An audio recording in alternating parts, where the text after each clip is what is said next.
If you cannot finish your Ezekiel choke every time, you need this detail. Watch. We start from side control. I wrap his head.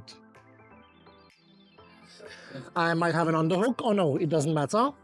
For the Ezekiel choke, I want his arms to be down. I want to be over his shoulder, okay?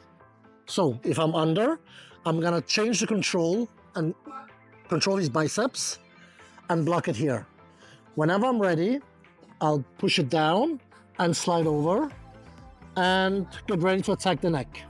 So to attack the neck, we put the knuckle on the jaw muscle.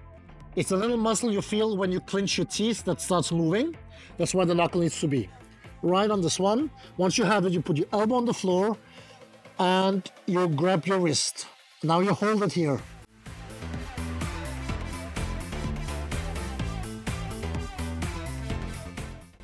Now, you do not push in with this. To get a good Ezekiel choke, you have to match the shoulder on the other side of the jaw and push into the jaw on both sides. So this locks up and this pushes. So you need this movement here, there.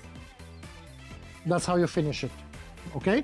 So we wrap the head, we get over the arm, we put the elbow on the floor, the knuckle, we find the jaw muscle.